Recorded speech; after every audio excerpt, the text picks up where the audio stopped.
உலகெலாம் உணர்ந்து ஓதுதற்கரியவன் நிலவுலாவிய நீர்மலி வேணியன் அலகில் சோதியன் அம்பலத்தாடுவான் மலர் சினம்படி வாழ்த்தி வணங்குவோம். தென்னாடுடைய சிவனே போற்றி, எந்நாட்டவர்க்கும் இறைவா போற்றி. மெய் அன்பர்களே, சிவனாலயங்களிலே அன்னதானம் செய்வதால் ஏற்படக்கூடிய பலன்கள் என்ன என்பதை பற்றி சிவபுராணத்திலே இருக்கக்கூடிய ஒரு கதையினை நான் உங்களுக்கு சொல்ல போகின்றேன். அதாவது இன்றைக்கு அன்னதானம் அப்படின்றது எல்லா சிவனாலயங்களிலேயுமே மிகச் சிறப்பாக நடைபெறுகிறது. இன்றைக்கு நிறைய சிவன் கோவில்களில் அன்னதானம் அப்படின்றது மிகச் சிறப்பாக எல்லா ஆலயங்களிலுமே நடைபெறுகிறது. அதாவது ஒரு மாத சிவராத்திரியாக இருக்கட்டும், மாத அமாவாசையாக இருக்கட்டும், மாத பௌர்ணமியாக இருக்கட்டும், இந்த மாதிரியான முக்கியமான சிவபெருமானுக்குரிய நாட்களிலே அன்னதானம் அப்படின்றது மிகச் சிறப்பாக நடைபெற்று கொண்டிருக்கிறது. நிறைய ஆன்மீக அன்பர்கள் அந்த அன்னதானத்திற்கு நன்கொடைகளை வழங்கி வருகிறார்கள். இப்ப இந்த அன்னதானம் செய்வதால், குறிப்பாக சிவனாலயங்களிலே அன்னதானம் செய்வதால் நமக்கு எந்த மாதிரியான பலன்கள் ஏற்படும், எந்த மாதிரியான ஒரு கதி நமக்கு ஏற்படும் என்பதை குறித்து சிவபுராணத்திலே இருக்கக்கூடிய ஒரு கதையினை நாம் இங்கே பார்க்க இருக்கிறோம். அதாவது ஒரு கிழவி ஒருத்தி இருக்கிறாள். அவள் மிகவும் வயது முதிர்ந்தவள். அவள் தன்னுடைய வாழ்நாளிலே எந்த ஒரு நேரத்திலேயுமே புண்ணியம் அப்படிங்கிறதே செய்யாதவள். தன்னுடைய வாழ்நாளிலே எப்பொழுதுமே யாரையுமே அன்போடு பாசத்தோடு நடத்தியதே அவள் இல்லை. எல்லோரிடமும் கோபத்தை காட்டுவாள், எல்லோரையுமே திட்டுவாள், எல்லோரையுமே. சின்ன பிள்ளைங்க அப்படின்னா நம்ம எவ்வளவு ஒரு பாசம் ஒரு அன்பு நமக்கு வரும். ஆனா அந்த கிழவி ஒரு சின்ன பிள்ளைகள் மேல கூட ரொம்ப அதிகமான ஒரு கோபத்தை காட்டக்கூடியவள்.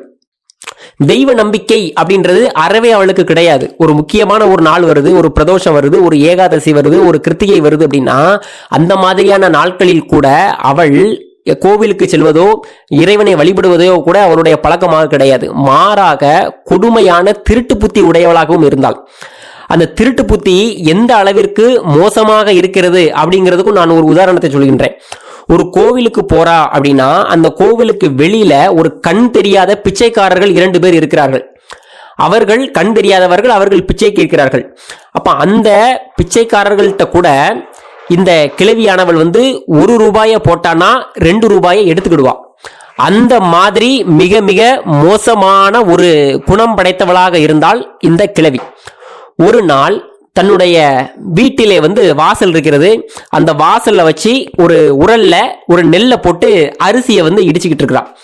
அப்படி இடிச்சு கொண்டு இருக்கும் பொழுது ஒரு சிவனடியார், ஹரஹர சிவசிவ மகாதேவா, ஓம் நம சிவாய, தென்னாடுடைய சிவனே போற்றி, எந்நாட்டவர்க்கும் இறைவா போற்றி என்று அந்த சிவபெருமானுடைய நாமத்தினை பாடி பாடி தொழக்கூடிய ஒரு சிவனடியார் அந்த பாட்டியினுடைய வீடு வழியே வருகிறார். இந்த பாட்டி நெல்லை கொண்டு அரிசியை இடித்து கொண்டிருக்கிறாள், உலக்கையை கொண்டு. இது அந்த சிவனடியார் பார்க்கிறாரு. அப்ப அந்த சிவனடியார் நேரடியாக அந்த பாட்டியினுடைய வீட்டினுடைய வாசல் படியிலே நின்று, பாட்டி ஒரு பிடி அரிசி மட்டும் எனக்கு தானமாக கொடு அப்படின்னு கேட்கிறார். என்ன கேட்கிறாரு? ஒரு பிடி அரிசியை எனக்கு தானமாக கொடு அப்படின்னு கேட்கிறார். இப்படி கேட்ட உடனே அந்த பாட்டிக்கு அதிகமான ஒரு கோபம் வருகிறது. பிச்சைக்கார பையிலே யாருக்கிட்ட நீ அரிசி தானம் கேட்கிற? உன்னை மாதிரி நான் என்ன பிச்சை எடுத்தா நான் இந்த மாதிரி ஒரு அரிசியை நான் வச்சு இடிச்சுக்கிட்டு இருக்கேன்? நான் உழைச்சி சம்பாதிச்சு நான் இடிச்சுக்கிட்டு இருக்கேன், அதை நான் தான் சாப்பிடுவேன், வேற யாருக்குமே கொடுக்க முடியாது அப்படின்னு சொல்லி ரொம்ப கடுமையான மோசமான தகாத வார்த்தைகளை எல்லாம் பேசுகின்றாள். அப்ப சிவனடியாருக்கு ரொம்ப சங்கடமா போயிருது. இந்த மாதிரி பாட்டி நம்மள பேசுறாளே அப்படின்னு சொல்லிட்டு. அது மட்டும் இல்லாம இந்த பாட்டி கோபமா பேசும்பொழுது என்ன பண்றா அப்படின்னா, அந்த உலக்கையை கொண்டு அந்த சிவனடியாரை அடிக்கிறதுக்காக கை ஓங்குறான். அந்த உலக்கையை கொண்டு அடிக்கிறதுக்காக கை ஓங்குறா. அப்படி ஓங்கும் பொழுது ஒரு சம்பவம் நடக்கிறது. அது என்ன நடக்கிறது அப்படின்னா, அந்த பாட்டி வைத்திருந்த உலக்கையிலே ஒரு அரிசி ஒட்டி கொண்டிருக்கிறது. அந்த உலக்கையை வைத்து அந்த சிவனடியாரை அடிப்பதற்காக ஓங்கும் பொழுது அந்த உலக்கையில் இருந்த ஒரு அரிசி அந்த சிவனடியார் வைத்திருந்த அந்த திருவோட்டிலே போய் விழுகிறது. எப்படி? ஒரே ஒரு அரிசி தெரியாமல் போய் அந்த சிவனடியாருடைய திருவோட்டிலே போய் விழுகுது. அப்போ பாட்டி நல்லா திட்டி விடுறா, சாமி அதுக்கு மேல நம்ம இங்க நின்னா நமக்கு மரியாதை இல்லை அப்படின்னு சொல்லிட்டு சிவனடியாரும் அங்கிருந்து கிளம்புறாரு. அந்த ஒரே ஒரு அரிசி மட்டும் உள்ள விழுந்தது. அதை மட்டும் அப்படி சிவசிவா இதையே நான் உனக்கே அர்ப்பணிக்கிறேன் அப்படின்னு சொல்லிட்டு சிவார்ப்பணம் அப்படின்னு சொல்லிட்டு அந்த அரிசியை அவர் சாப்பிடுறாரு. இப்ப என்ன ஆகுது, இன்னும் கொஞ்ச காலம் ஆகுது, அந்த பாட்டி அதிகமாக வயது முதிர்வு வருகிறது. ரொம்ப அவ மரண படுக்கையிலே கிடக்கிறாள். மரணம் அப்படிங்கிறது அவளுக்கு நெருங்கக்கூடிய நேரம் வருகிறது. நல்லது செஞ்சிருந்தா அவளுடைய உயிரை எடுப்பதற்காக யமதர்மனே வணங்கி, நீங்க இங்க இந்த பூலோகத்துல உங்களுக்கான காலம் முடிஞ்சு போச்சு, உங்களுக்கு இதை விட சிறப்பான ஒரு உலகம் இருக்கிறது, நீங்க அங்க மிகவும் மகிழ்ச்சியோடு நலமாக வாழுங்கள் அப்படின்னு சொல்லிட்டு யமதர்மனே கூட்டு போவார்.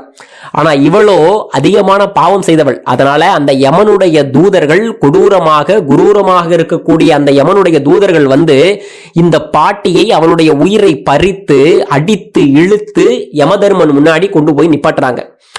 இப்ப அந்த யமதர்ம ராஜா இந்த பாட்டியை பத்தி சித்திரகுப்தன் கிட்ட விசாரிக்கிறார்.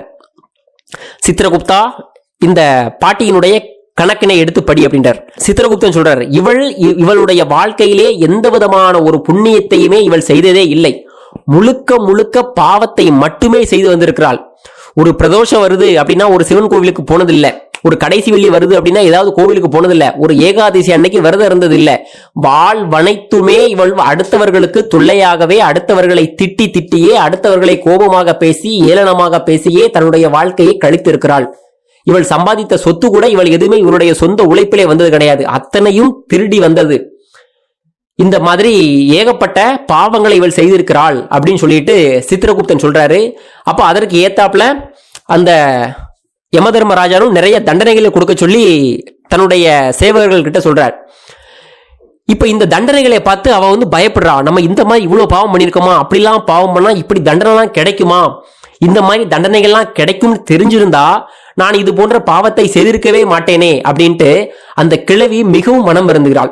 இப்போ யமதர்மராஜன் சித்திரகுப்தன் கிட்ட கேட்கிறார், இவ இவ்வளவு பாவம் செஞ்சா நம்ம அதற்காக தண்டனையை கொடுத்துட்டோம், இவளுடைய வாழ்க்கையிலேயே ஏதாவது ஒரு புண்ணியமாவது செய்திருக்கிறாளா அப்படிங்கிறதையும் பாரு, நம்ம அதற்கான புண்ணியத்தினுடைய பலனையும் நாம இவளுக்கு கொடுக்கக்கூடிய கட்டாயத்திலே நாம் இருக்கிறோம் அப்படின்ட்டு அந்த யமதர்மராஜா சித்திரகுப்தன் கிட்ட சொல்றார்.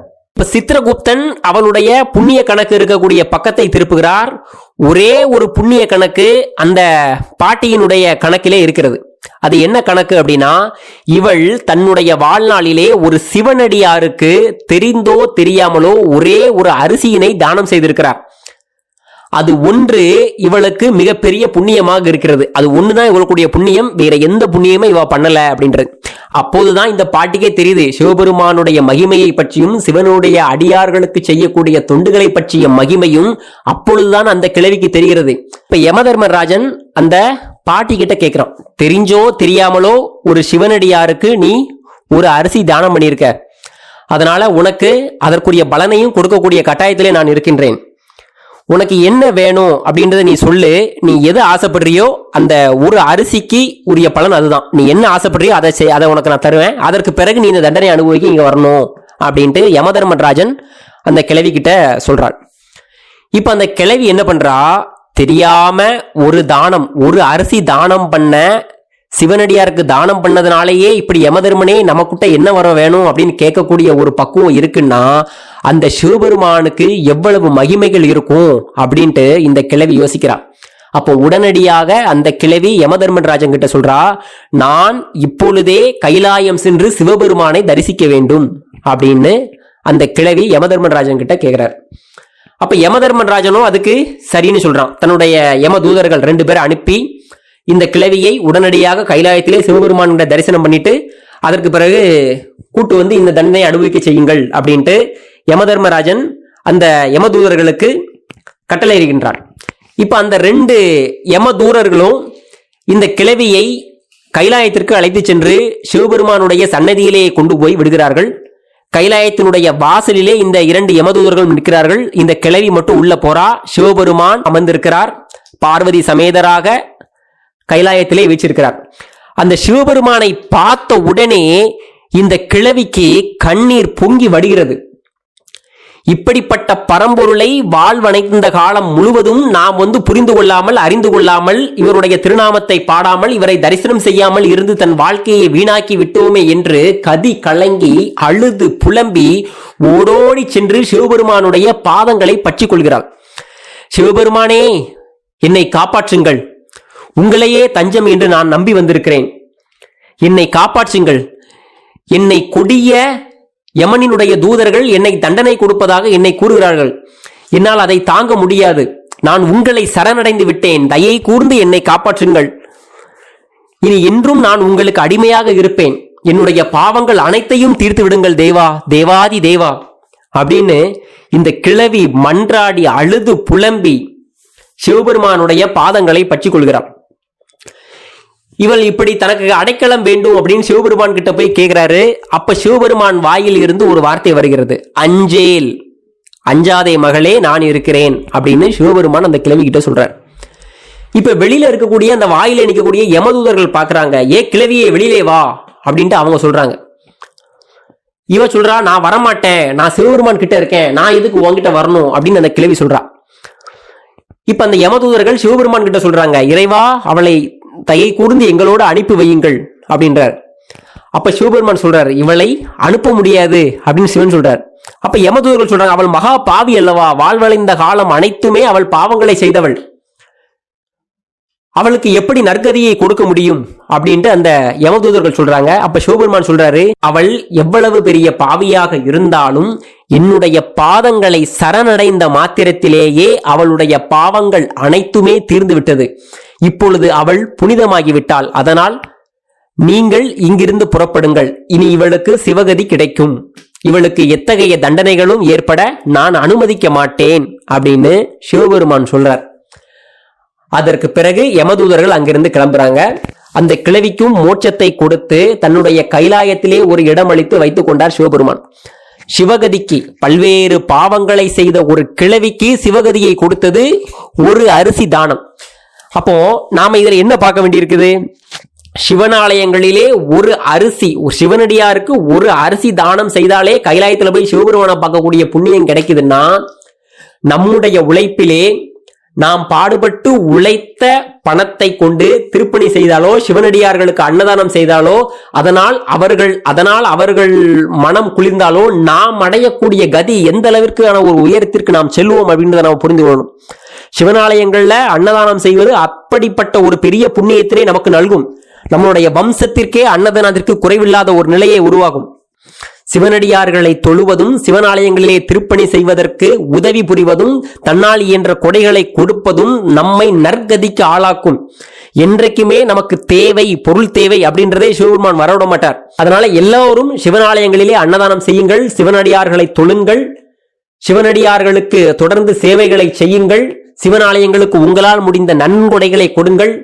என்றும் சிவபெருமான் நமக்கு துணை இருப்பார். என்றும் நம்மை நலமோடு வாழ வைப்பார். ஓம் நம சிவாய.